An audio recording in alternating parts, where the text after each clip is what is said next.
All right, we got inspiration. Now in my house, I am a CBS Sports HQ daily viewer. I do this, TV in the kitchen is hooked up to CBS Sports HQ. I push play, I watch, and 2 days ago, Ryan Wilson and John Breech doing a full breakdown. They inspired a segment where we're going to buy stocks. We have bought stocks in NFL teams. And John Breech is joining us here on the Adam Gold Show. Sir, thank you for the content. I appreciate that. How you been? Gold, I'm fantastic. I'm excited that we're headed into week 2, and I've got my portfolio in my pocket ready to check it out with you. All right. Well, I want to start with a couple of things first, because and we'll get into some of the things that I think we both either share or maybe we disagree on. I want to start with the game tonight, though, because I know it was just one game, and it was home against a team like the Lions, who are breaking in 2 new coordinators. But with the Packers' defensive performance, with Micah Parsons on the field, that is game-changing, not only for the division, but isn't it game-changing for the conference? Yeah, absolutely. I think when you look at the Packers last season, their biggest weakness was that they could not beat anyone good. They got swept by the Lions. They got swept by the Vikings. I don't think they beat a single team that finished with more than 11 wins. So they beat up on the bad teams, lost to the good teams, and you're not going to go very far in the playoffs if you can't beat the good teams. So for them to come out and make a statement like this in week 1, I think really said a lot. It really, yes, the Lions lost Ben Johnson, but they still have David Montgomery. They still have Jahmyr Gibbs. They still have a very good offense. And for the Packers to hold the Lions' rushing attack under 50 yards, that was what impressed me, that there was just no room to run for a team that is very good at running the ball. So if the Packers' defense is going to look like this the whole season, and they are obviously going to get a huge test tonight, because the Commanders had the 3rd best rushing attack in the NFL last year, and they looked very good in week 1, putting up 220 yards on the Giants. But if the Packers shut down the Commanders' rushing attack tonight, I might be sold on the Packers right now in week 2. Well, I am sold on him. I already made him the number 1 team in the league after week 1. We only saw, Micah Parsons only played about half the snaps. The difference with him on the field and off the field is mind-blowing. We saw the stat last year with Dallas. In expected points added, the Cowboys' defense was first in the NFL with Parsons on the field and last in the NFL with Parsons off the field. It is remarkable.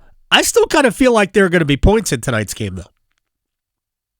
Yeah, I don't think you can completely shut down the Commanders. I don't think you can hold them to 13 points like Green Bay did with the Lions. So I think at the minimum, you're going to see the Commanders score 20.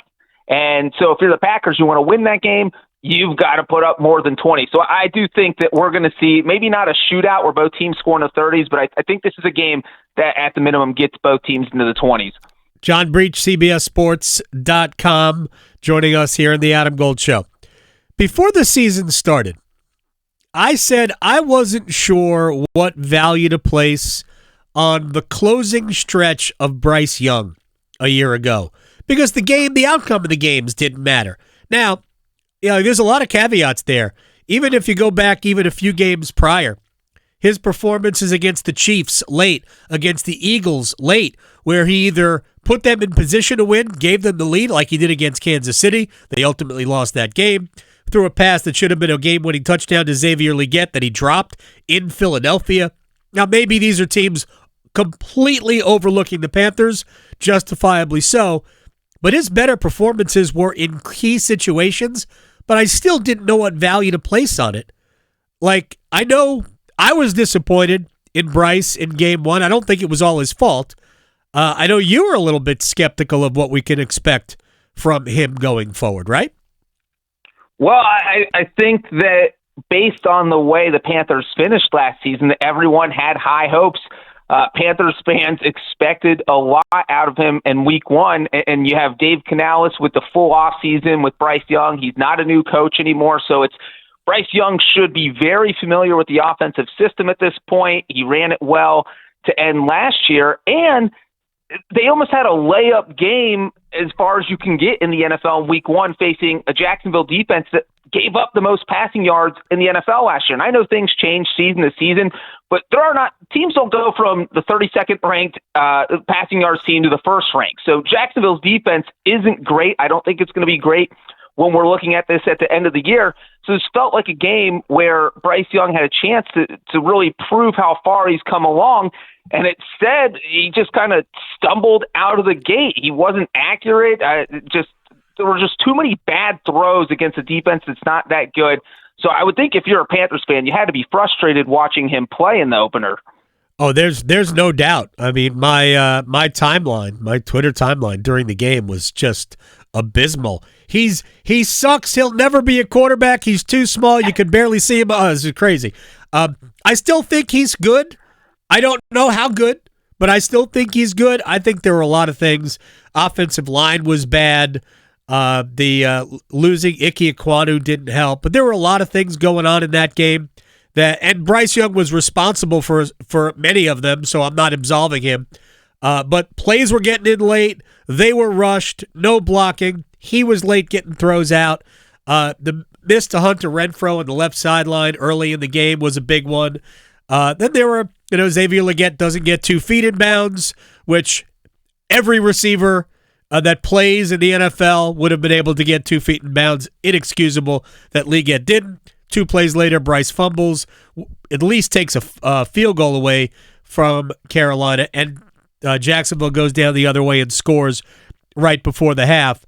And then Tepper McMillan, I give him credit for saying in the locker room after the game that I should have gone up with 2 hands. He went up with 1 hand, didn't make the catch, could have been a touchdown. He's supposed to be that kind of receiver.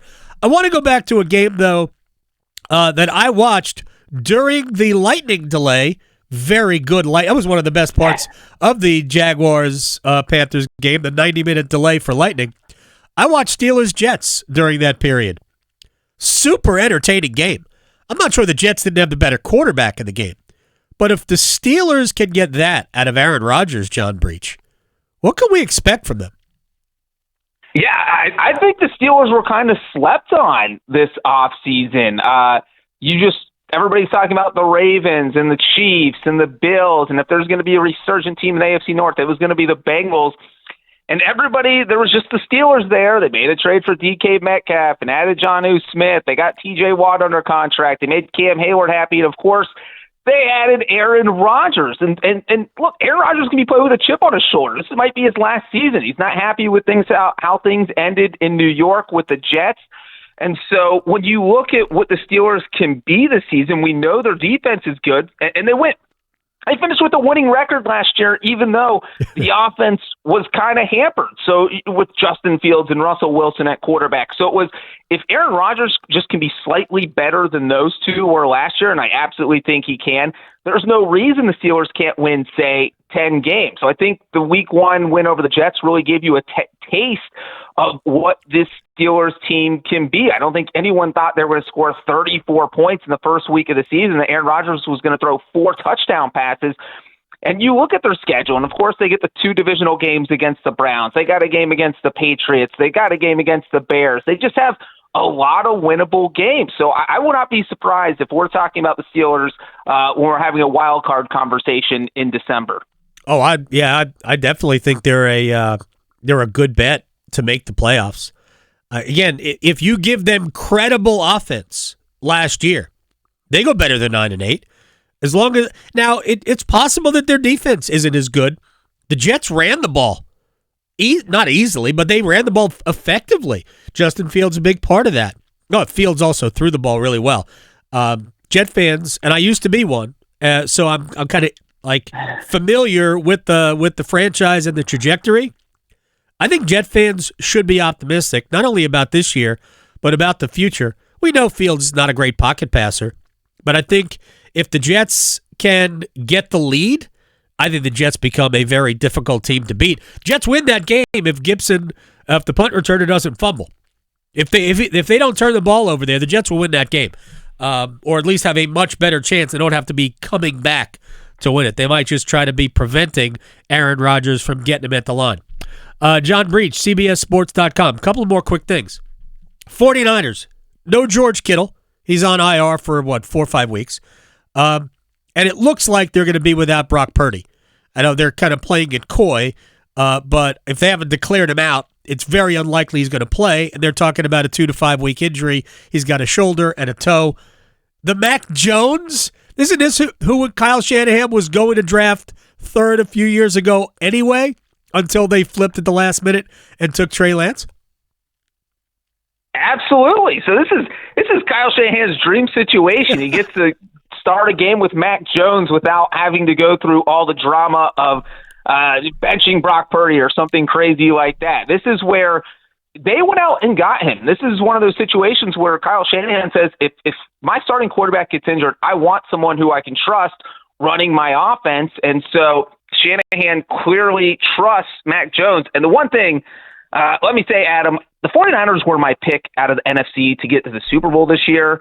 And one reason I picked them was because in my head I'm thinking there is no way they can be as injured as they were last year. And here we are. After 1 week of the season, you're talking about George Kittle, Brock Purdy. Just everybody gets injured every year with this team. It does not make any sense. But with Mac Jones, look, if he has to start 2 or 3 games, I think they'll be okay. Let's not forget, in his rookie year, he did lead the New England Patriots to the playoffs. I know there was a lot of struggles after that, but he did show some flashes his rookie year. And if you look at the 49ers schedule the next few weeks, they get the Saints on Sunday. I think that's a winnable game with Mac Jones. They have the Cardinals. They have Jacksonville. Those are the next 3 games, and those are 3 games I think they have a chance of winning, even if Mac Jones is their quarterback. It gets a little bit more difficult when they get into October. I think their first game's against the Rams. Probably not winning that one without Brock Purdy. But if they can survive these next 3 weeks and maybe just go 2-1, if Mac Jones has to play 3 games, I think they'll be okay. So this will. But if you go out and lose to the Saints on Sunday, they're in trouble. So we'll see what happens. All right, let me get to a couple of more quick games for John Breech, and then we'll say goodbye. Eagles looked good, not great. I thought they were vulnerable on defense against Dallas, at least before. I think they had a delay too, right? Before everything shut down in the second half. For both teams, I think we're just 3 points scored in the second half. The Chiefs looked vulnerable, looked not so great offensively against San Diego, the Chargers in Brazil. So what are your thoughts on the marquee game of the weekend? I was more worried about the Chiefs after their game than I was about the Eagles, because it really just looked like the defense, they just looked so slow. They didn't look good at all. And maybe the Chargers are a Super Bowl team this year. I don't know, but the Chiefs just did not look good. And that defense has been so good for so long, and it's been a big reason why they've been a Super Bowl contender since Patrick Mahomes took over. It's not just Patrick Mahomes, it's right, because the defense has been playing well, which obviously very underrated because we all focus so much on Mahomes. But you had Justin Herbert go out there and throw for over 300 yards, and he didn't look like he barely broke a sweat doing it. So then you have to now face an Eagles team that has A.J. Brown, that has Devontae Smith, and that's on top of having Saquon Barkley, who you have to worry about every single snap. So I think the Chiefs' defense is a worry. But again, we all overreact to week 1. Sometimes it means nothing, and teams fix things by week 2, week 3, week 4. Sometimes it takes a couple weeks. But if I had to make a pick in this game right now, it would absolutely be the Eagles, just because the Chiefs did not look good down in Brazil. When was the last time the Chiefs were home underdogs? And they are a very slight underdog at home to the Eagles. The Bills are one of the biggest favorites on the board on the road at the Jets. Coming off of last week, could this be a problem? Yeah, we saw what the Jets did. We just talked about how the Jets somehow put up 32 points, probably should have beaten the Steelers.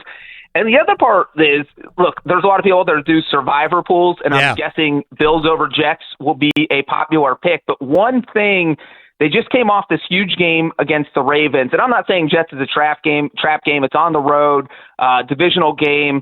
But they have to turn around and play Thursday against the Dolphins in week 3. So I do feel like when teams play Thursday, there is a tendency, if you go up at all, you want to get your starters on the bench as soon as possible and maybe not throw everything you have at a team. So once you have the game in hand, that's kind of it. So maybe if the Bills are up 27-10, you pull Josh Allen in the fourth quarter because you have to play Thursday. So it's one of those games.